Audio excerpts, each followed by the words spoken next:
ìlú Ìlọrin tó jẹ́ ìlú tó jìnnà sí iná tó súnmọ́ àlùjọ́nà a rí lánàá o a rí lánàá bí ìlú náà ṣe súnmọ́ àlùjọ́nà tó a rí pé bí ìwèrè ni gbogbo wọn rí bí osínwín ni gbogbo wọn rí.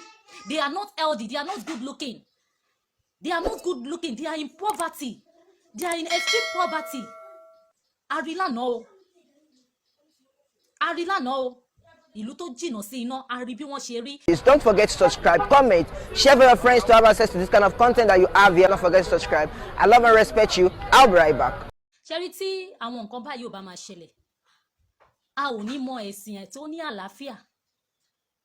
Ìwé àti ẹnu lọ̀pọ̀ ènìyàn kan máa fi máa ṣàpèjúwe nǹkan fún wa. Mánú àwọn tó ń jẹ́ Quran òun ni wọ́n máa fi máa ṣàpèjúwe lásán fún wa tí a ò ní rí nínú ìwà àti ìṣe wọn. Ṣèbárí bó ṣe rí ní ìlú ibi tí wọ́n ti sọ wípé ẹ̀sìn ìlú ibi tí ó súnmọ́ àlùjọ́nà tó jìnnà sí iná. Ìlú ibi tó súnmọ́ àlùjọ́nà a rí bí ibẹ̀ ti rẹwà tó, a rí bí ibẹ̀ ṣe develop tó, a rí bí ibẹ̀ ti dára tó, a rí bí ó ṣe jẹ́ pé ọ̀pọ̀ ènìyàn tó ń gbé bẹ̀ ni ó jẹ́ olówó, ló jẹ́ ọlọ́rọ̀, ló jẹ́ ẹni tí ó ṣe é fi yangàn láàrin ìlú. Ìlú Ìlọrin tó jẹ́ ìlú tó súnmọ́ àlùjọ́nà a rí bí gbogbo àwọn ènìyàn tó wà ń bẹ̀ bó ṣe jọ ọmọ àlùjọ́nà. Ẹ káàbọ̀ sórí ètò bàbá mi philanthropist àti bàbá mi Michael Babatunde, ẹ káàbọ̀ sórí ètò. Ẹ bá mi máa love, ẹ bá mi máa share ètò ẹjọ́. Ìlú Ìlọrin tí ó jẹ́ ìlú tó jìnnà sí iná tó súnmọ́ àlùjọ́nà ní àná nígbà tí àwọn oníṣẹ̀ṣe àwọn ọmọ ilẹ̀ káàárọ̀ ojíire tí wọ́n lọ láti lọ ṣe àtìlẹ́yìn láti mọ bí ó ṣe ń lọ fún ẹni wọn. A rí bí wọ́n ṣe rọra rìn wọ́rọ́wọ́ bí ọmọlúwàbí. A dẹ̀ rí bí àwọn ọmọ lárúbáwá, àwọn ọmọ ẹrú, àwọn ọmọ tí ó jẹ́ wípé àwọn ni wọ́n súnmọ́ àlùjọ́nà. A rí bí wọ́n ṣe rí. A rí ìhùwàsí wọn. Lánàá ìwọ bọ̀dá mi, ìwọ ìyá mi tí wọ́n sì ń sọ fún ẹ wípé ẹ̀sìn yìí ẹ̀sìn àlàáfíà ni. Ìbá sàn ìbá dára kó o ṣe ìrònúpìwàdà kó o yé ka ìtàn onítàn nítorí gbogbo ìtàn yìí kò sí àlàáfíà tó mú fún wa, kò sí ire kankan tó mú fún wa, kò sí àánú kankan tó mú fún wa ju ìpànìyàn lọ, ju ìbànìyàn lórúkọ jẹ́ lọ, ju ìwà jàgídíjàgan lọ.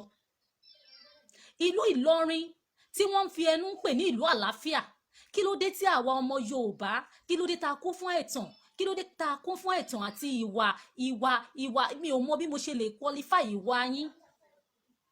Ẹ̀yin ọmọ ojúlówó Yorùbá tí ẹ ti torí ẹ̀sìn àjòjì tí ẹ gbà yìí tí ẹ ò lè maintain ìwà tí a fi bí yín nítorí ẹ fẹ́ tẹ̀lé iṣẹ́ àwọn baba yín, ẹ fẹ́ tẹ̀lé steps àwọn baba yín, ẹ ṣàfẹ́ rọ́jú kú sí díẹ̀ ẹ̀sìn yìí tẹ́ ẹ dẹ̀ fi ojú rí pé kò sí àlàáfíà kankan bó tilẹ̀ wù kó mọ nínú ẹ̀sìn yìí.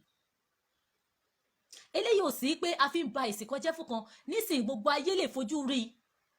Bí ẹ̀sìn tẹ́ bá ń polongo, ẹ̀sìn tẹ́ ń polówó fún wa láti ọjọ́ yìí bí ó ṣe jẹ́ ẹ̀sìn àlàáfíà tó, ẹ̀yin ènìyàn yìí ẹ kàn ń fi ọlá tẹ́tí ní nínú ẹ̀sìn yìí, ẹ ti fi ọrọ̀ tẹ́tí ní nínú ẹ̀sìn yìí, ẹ kàn fi convince èèyàn láti máa fi ẹnu lásán máa pe ẹ̀sìn yìí ní ẹ̀sìn àlàáfíà ni. Ìlú tó jìnnà sí iná ni àwọn èèyàn wà ní extreme poverty. Ìlú àlùjọ́nà tó súnmọ́ àlùjọ́nà ni wọn wà favored débi pé majority àwọn tó ń gbé bẹ̀ nínú ìṣẹ́ àti òṣì ló wà. Ìlú tó súnmọ́ àlùjọ́nà tó jẹ́ ìlú Ìlọrin ni àwọn èèyàn wà ní abject poverty to that extent. Tẹ́ ẹ bá wo fídíò ẹ rí àwọn ọmọ aládé, ẹ rí bí wọ́n ṣe rí, bí wọ́n ṣe rẹwà, ẹ rí àwọn ọmọ tó súnmọ́ àlùjọ́nà bí wọ́n ṣe rí. Ó dùn mí wípé àwọn ènìyàn yìí bí wọ́n ti sọ pé àwọn kàwé tó wọ́n dẹ̀ jẹ́ ọmọ Ìbàdàn, tó jẹ́ ọmọ Ọ̀ṣun state, tí wọ́n jẹ́ ọmọ Lagos state, ẹ̀sìn yóò jẹ́ kí wọ́n lè dúró ní ọ̀nà ìṣẹ̀ṣe wọn nítorí wọ́n ti rí. Ìlú Ìlọrin tó jẹ́ ìlú tó jìnnà sí iná tó súnmọ́ àlùjọ́nà a rí lánàá o, a rí lánàá bí ìlú náà ṣe súnmọ́ àlùjọ́nà tó, a rí pé bí ìwèrè ni gbogbo wọn rí, bí osínwín ni gbogbo wọn rí. They are not healthy, they are not good looking, they are in poverty, they are in extreme poverty. A rí lánàá o, ìlú tó jìnnà sí iná a rí bí wọ́n ṣe rí. Ṣé Ọlọ́run wọn tí wọ́n ń sìn ló fi wọ́n sínú ìṣẹ́ àti òṣì tí wọ́n fi rí bẹ́ẹ̀ yẹn? tó dẹ̀ jẹ́ pé àwa ọmọ ilẹ̀ káàárọ̀ ojíire nítorí pé wọ́n ti gbé ẹ̀sìn yìí lé wa lọ́wọ́ à ní choice ju yí pé ká máa júbà wọn lọ. Their level of education is zero. Is not kò ṣe kọ́ tẹ́lẹ̀ write home about because ìwà tó wù lánàá ó fi hàn fún wa wípé ní àkọ́kọ́ wọn kì í ṣe ẹ̀sìn àlàáfíà rárá. ẹ̀sìn yẹn kọ́ máa sọ síta pé ẹ̀sìn àlàáfíà ni wọn ẹ̀sìn wọn débi pé they cannot differentiate a journalist from ẹni tó kọ̀ gbé phone. And again everybody ló ní right sí phone, anybody ló lè ṣe nǹkan tó bá wọn pẹ̀lú phone. Why tí ẹ fi máa sọ fún àwọn èèyàn pé kí wọ́n má ṣe báyìí kí wọ́n má ṣe báyìí kí wọ́n má wá sí Ìlọrin? ṣẹ́rí ìgbà tí ọwọ́ òfin bá mú oníkálukú wọn gbogbo ìwà ìdúkokò tí wọ́n ti fi pinlẹ̀ ìlú yẹn tí wọ́n ń wù á dópin. ẹ wò ó.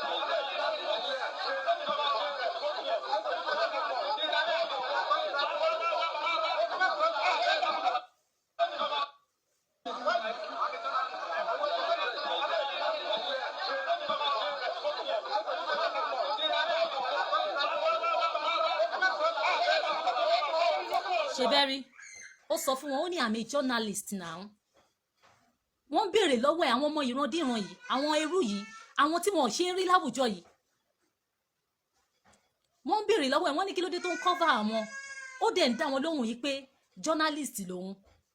síbẹ̀síbẹ̀ wọ́n swindle bọ̀bọ̀ yìí wọ́n harass ẹ̀ kò sí nǹkan tó ń ṣe fún tán lánàá débi pé tí ẹ bá tẹ́tí sí fídíò yìí dáadáa ẹ rí pé ìkan sọ pé wọ́n gbọ́dọ̀ gbé fídíò yìí wọ́n gbọ́dọ̀ gbé kámẹ́rà ẹ̀ fún.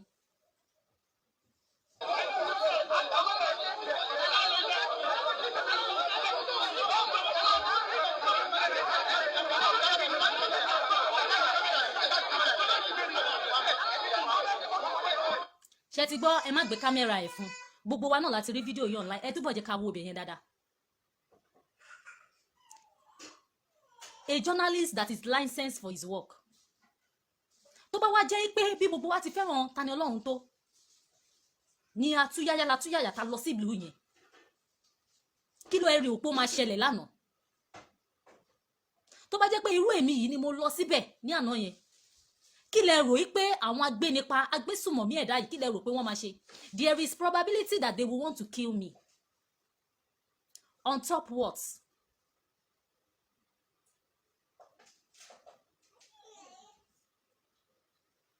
Yes, they don't know the meaning of a journalist. Nítorí bí wọ́n ṣe bí wọn tán ilé kéwú ló mú wọn lọ. That is the problem we are facing. Àwọn ìran wọn wà tí wọ́n tọrọ bárà kiri kákàkiri. Ẹ rí pé their mode of dressing àwọn tó ń tọrọ bárà kákàkiri ni. Àwọn tẹ́ rí tí wọ́n ti wà òkè díẹ̀ nínú wọn yẹ tí wọ́n ṣe rí náà o. Wọ́n kọ́pì àwọn agbádá tiwa. Lọ́dọ̀ wọn bàbá ńlá tiwa ni. Ìran Fúlàní ò kì í ṣe ìran tó ń wọ agbádá. Agbádá ilẹ̀ Yorùbá ló ní ọmọ Yorùbá ló ní agbádá àwọn bàbá wa ló ní agbádá ìṣẹ̀ṣe ní bàbá ní agbádá ìṣẹ̀ṣe ni. ṣé rí àwọn ènìyàn ẹ̀yin èèyàn ni mo fẹ́ bá sọ̀rọ̀ ṣé rí ẹ̀sìn mùsùlùmí yìí wọ́n fẹ́ fi bojú láti fi bà ilẹ̀ wa jẹ́ ni láti sọ àwa ọmọ ìyá àti bàbá di ọ̀tá ara wa. tí a bá wá fẹ́ wá wò wípé ká jẹ́ kí àlàáfíà kó wà ẹ jẹ́ ká fi ẹ̀sìn wọn lẹ̀ fún wọn.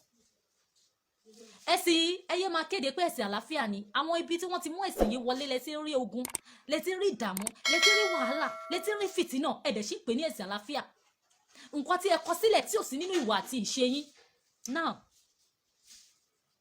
ẹ jẹ́ kí n fi àwọn ọmọ aládé nígbà tí wọ́n dé ẹ jẹ́ kí n fi hàn yín.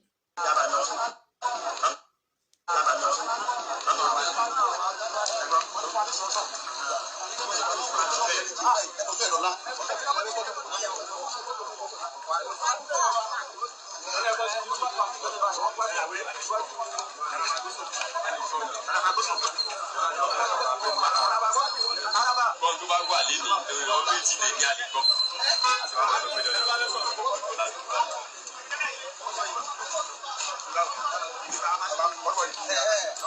ṣé ti rí tẹ́ bá wá worí ayélujára wọ́n wá máa sọ wípé àwọn tó tẹ̀lé Tani Olohun wá wọ́n wá jà nílùú àwọn wọ́n wá ń sọ wípé wọ́n wá jà nílùú àwọn ta lẹni tó ń tan ara wọn. àwa èèyàn á nídìí láti wò ó wípé tí a bá continue láti máa di ẹ̀sìn yìí mú àwa tá à ń ṣe ìṣẹ̀ṣe tá tún lọ sí mọ́ṣáláṣí a ní jẹ́ kí àwọn people yìí kàn mọ̀ wípé a gba ìsìn yìí gẹ́gẹ́ bí association but ìṣẹ̀ṣe wa ẹ jẹ́ kó remain. ẹ rí bí àwọn ọmọ aládé bó ṣe rọra rìn wọ́ọ́rọ́wọ́ tó rọra ń lọ wọ́n dúró sí apá kan in fact ọlọ́pàá tó lọ bá tó tẹ̀lé wọn ó ní káwọn gba ẹ̀gbẹ́ kan kí àwọn mùsùlùmí náà maintain ẹ̀gbẹ́ kan ṣùgbọ́n tẹ bá wo fídíò yẹn dáadáa tó wà online ẹ rí pé both left and right làwọn mùsùlùmí wà ìyẹn ò tiẹ̀ mean anything anybody ní freedom of movement. ṣùgbọ́n nǹkan tí mo jẹ́ kó yé wa tí mo fẹ́ kó yé wa láàárọ̀ yìí ni pé kí wọ́n yé máa polongo pé ẹ̀sìn àlàáfíà ní ẹ̀sìn mùsùlùmí ibi tí ẹ ti ń tàn wọ́n tẹ́ ti ń tàn àwọn ènìyàn jẹ nìyẹn. ibi tí a bá ti sọ pé ẹ̀sìn yìí majority ìlú ló ń ṣe ibẹ̀ ló yẹ ká ti bá àlàáfíà tẹ̀yìn polongo yẹn ibẹ̀ ló yẹ ká ti bá. tẹ́ bá wò wọ́n ní àwọn òfẹ́ wọn nílùú àwọn òfẹ́ wọ́n ní kí ló máa ń ṣe nílùú àwọn. ẹ gbé ọmọ wa sí custody yín ẹ ń sọ pé kí la wá ṣe nílùú. so nílùú nàìjíríà yìí tí ó jẹ́ pé anybody free kò sí ìlú kan tí ó wà tí ó jẹ́ pé àwọn ẹlẹ́sìn kan pàtó òun ló gbé bẹ̀. as far as the constitution of Nigeria is concerned kò sí ìlú kan tó jẹ́ ìlú kristẹni kò sí ìlú kan tó jẹ́ ìlú ìṣẹ̀ṣe kò sí ìlú kan tó jẹ́ ìlú mùsùlùmí. ṣùgbọ́n nítorí pé wọn ò rán àwọn ọmọ yìí ní normal school wọ́n dẹ̀ ti di àgbà ìyà. mo máa ń sọ wípé ọmọdé òṣì ló máa ń dàgbà òṣì. ẹ rí i pé method tí wọ́n máa fi ń tú jáde wọ́n á tú jáde bí ológbò ni. wọn ò ní ìyá tí wọ́n ń jábọ̀ fún wọn ní bàbá tí wọ́n ń jábọ̀ fún tó bá ti bí wọn kàn bí wọn lẹ̀ ni. wọ́n wá bẹ̀rẹ̀ sí ní adopt àwọn ẹwà títí wa wọ́n wá ń lò sí ara wọn wọ́n wá kó agbádá sọ́rùn wọ́n wá máa pera wọn ní nǹkan pàtàkì.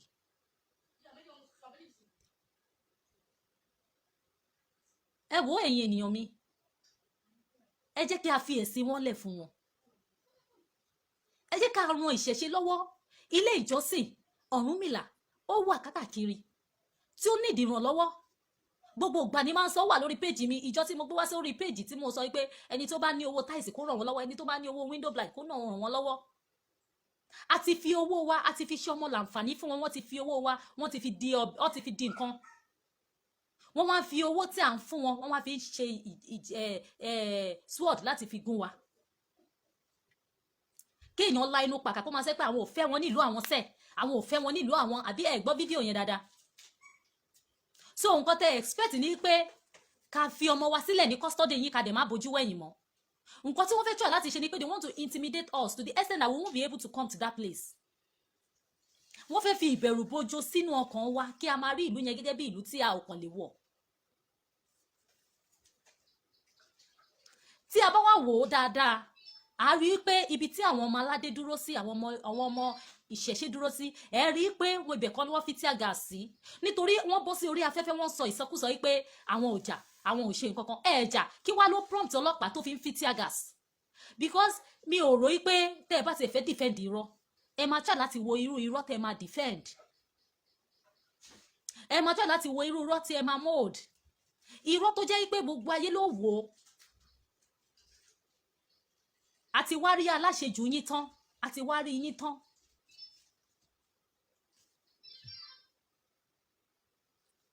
ó ṣe mí láàánú fún ìwọ ọmọ Yorùbá ìwọ ọmọ adúláwọ̀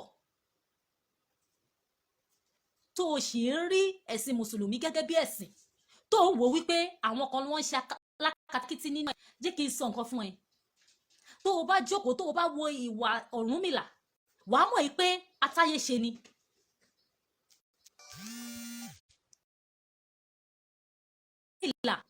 wàá rí pé atáyé ṣe ni Ọ̀rúnmìlà wàá rí pé ẹni tútù bí àdàbà ni Ọ̀rúnmìlà wàá rí pé onírẹ̀lẹ̀ ìdá ni Ọ̀rúnmìlà kò sí ibì kan ṣoṣo tí Ọ̀rúnmìlà ti yọ àdá tàbí yọ ọ̀bẹ ti Ṣàngó kò sí ibì kan tí Ọ̀rúnmìlà ti yọ àdá ti àwọn àjẹ́ kò sí ibì kan tí Ọ̀rúnmìlà ti yọ àdá ti Ọ̀ṣun. ìṣe ni bàbá mi ń lo ọgbọ́n tó ń lo ìmọ̀ pẹ̀lú ìrẹ̀lẹ̀ tó fi ń bá oníkálukú lò. á rú ẹbọ níbi tó tọ́, á ṣe ohun gbogbo bí Olódùmarè ti ní kó ṣe. Nígbà tí Ọ̀rúnmìlà ń tìkọ̀lé ọ̀run bọ̀ wá sílé ayé, Olódùmarè fún ní ikin, ó ní ikin yìí òun ni ohùn mi, ẹnu mi tí ma fi máa bá ayé sọ̀rọ̀. Bàbá mi òjíṣẹ́ tèmi Ọ̀rúnmìlà ó gba ikin yìí láti ọ̀dọ̀ Olódùmarè, ó mú wá sóde ayé, ó ń ṣe bí ó ti rán, ó ń ṣe bí ó ti rán. Ikin yìí àwa ń wora wa bíi pé à ń wá Olódùmarè kiri, à ń wò bíi pé nínú ẹ̀sìn mùsùlùmí tàbí kìrìsìtẹ́nì láti fẹ́ rí Ọlọ́run yìí. Olú ọ̀run yìí, ẹnu ẹ̀, ohùn ẹ̀, òun ni Olódùmarè fi rán Ọ̀rúnmìlà wá fún wa tó jẹ́ òjíṣẹ́ tiwa. Ẹ̀yin ọmọ káàárọ̀ òjíire tí ẹ rí ìṣẹ̀ṣe bí ẹ̀sìn wà nínú ìṣẹ̀ṣe. Ikin yìí tó bá fẹ́ gbọ́ Olódùmarè lénìí, inú ikin yẹn ló ti máa gbọ́. Báwo lo ṣe wá fẹ́ rìn tó fi jẹ́ pé títí ẹ òun ló máa gbọ́? Tó o bá wọ gbódù, ikin yẹn òun ni wọ́n máa lò fún ẹ láti fi ṣèwádìí gbogbo ìrìn àjò ẹ, gbogbo nǹkan tó bá ń dojúkọ láyé. Ǹjẹ́ nígbà tó bá ti wá ní ikin tiẹ̀ lọ́wọ́, tó ti ní ifá tiẹ̀ lọ́wọ́, ta ló ń bẹ ẹ gbé? Ṣé kìí ṣe Olódùmarè ló ń bá ẹ gbé ni? Olódùmarè wo wá ló wá ń wá kiri? My brother, my sister, we don't need to be brainwashed. Nínú àwa oníṣẹ̀ṣe ẹlòmíì, iṣẹ́ ẹbí wà lọ́wọ́ ẹ̀, iṣẹ́ tó dára wà lọ́wọ́ ẹ̀, ṣùgbọ́n kò sí iṣẹ́ tí a lè máa ṣe bó jẹ́ ibi ni bó jẹ́ dáadáa ni. A máa kéré ẹ̀, ṣùgbọ́n nínú ìṣẹ̀ṣe o ò lè pẹ́ títí nínú ìbàjẹ́ kí àwọn irúnmọlẹ̀ tó dá sẹ̀ríà fún ẹ. O ò lè pẹ́ nínú ìṣẹ̀ṣe kí àwọn irúnmọlẹ̀ tó fi ń hùwà ìbàjẹ́ kó tó dá sẹ̀ríà fún ẹ. Ṣùgbọ́n tí a bá wo ti àwọn ẹ̀sìn yìí, ẹ rí pé wọ́n ti lò 20-30 years nínú ìbàjẹ́ tí ó dẹ̀ jẹ́ pé kò sí kankan tó ṣe wọ́n. Èwo wá ló wá jẹ́ ọ̀nà òtítọ́? Èwo ló jẹ́ ọ̀nà ìyè? Èwo ló jẹ́ ọ̀nà ìgbàlà? Èwo ló jẹ́ ọ̀nà ìtúsílẹ̀? Bí o bá pe Olódùmarè ní ọ̀sán, ó ń láti jẹ́ ẹ. Ikin tí à ń sọ yìí tí wọ́n ń pè tán máa sọ pé òpùrọ́ oríṣiríṣi ló wà, ṣùgbọ́n èyí tí Ọ̀rúnmìlà tó Olódùmarè fi rán Ọ̀rúnmìlà tó jẹ́ òjíṣẹ́ sí àwa ọmọ adúláwọ̀, sí àwọn ọmọ orílẹ̀ ayé, òun ní kì í. Nígbà tí a bá dẹ̀ ti kó o dá, tí babaláwo tó gbóhùn tó bá ti kó o dá fún ẹ, Olódùmarè á gba inú ikin yẹn bá ẹ sọ̀rọ̀. It is high time fún gbogbo àwa tí a believe wípé a kàwé, tí a dẹ̀ rí pé a ní òye láti wá ṣe àwọn nǹkan tó yẹ ká ṣe láti fi gbé ìṣẹ̀ṣe lárugẹ. Ẹ jẹ́ ká fi gbogbo pé à ń bá wọn jà, nǹkan tí a fẹ́ kí a máa ṣe lásìkò yìí, òun ní pé kí a máa mójútó bí a ṣe fẹ́ ṣe tó fi jẹ́ pé ó máa wà presentable dáadáa. Bẹ́ẹ̀ ẹ má gbàgbé wípé àṣẹ tí a fi gbà a ò gbọdọ̀ mú kúrò. Wọ́n ti wọnú wa as a matter of urgency la gbọdọ̀ address ẹ̀. Wọ́n ti wọnú wa, wọ́n ti mú ẹ̀sìn mùsùlùmí wọnú ìṣẹ̀ṣe, wọ́n ti mú ẹ̀sìn kìrìsìtẹ́nì wọnú ìṣẹ̀ṣe. A ò gbọdọ̀ jẹ́ kó pẹ́, a ò gbọdọ̀ jẹ́ kó jìn kí a tó bẹ̀rẹ̀ sí ní ṣe àtúnṣe láti redefine ìṣẹ̀ṣe. Now we have seen that ìlú Ìlọrin is not a peaceful land. Ẹ káàbọ̀ kí gbogbo wa, ẹ káàárọ̀. Ẹ káàbọ̀ mo kí wa. So, mi Olúwa bù mí onífàdé. Ọ̀rọ̀ náà ni mo sọ, fídíò yẹn náà ni mò ń sọ̀rọ̀ lé lórí. Fídíò àná yẹn náà ni mò ń sọ̀rọ̀ lé lórí. So, a ti rí pé Alfulani, Baba Kewugba Gold, Malam Yusuf, Jamiu Adegunwa, and the rest of you guys, stop telling us pé ìlú Ìlọrin ìlú àlàáfíà. A ti fojú wa rí pé ìlú jàgídíjàgan ni. A ti fojú wa rí pé ìlú tí ò fẹ́ àlejò ni. Ẹ̀yin náà wá ń fọwọ́ ra wọ́n lórí nítorí pé kí ẹ lè débi tí ẹ ń lọ. Ìlú Ìlọrin, ìlú jàgídíjàgan ni, kì í ṣe ìlú tó wà peaceful. This is OĽdùa TV Watch. Don't forget to subscribe, comment your opinion, like, comment and share so that other people can get access to what you enjoy on our channel. Thank you. We love you.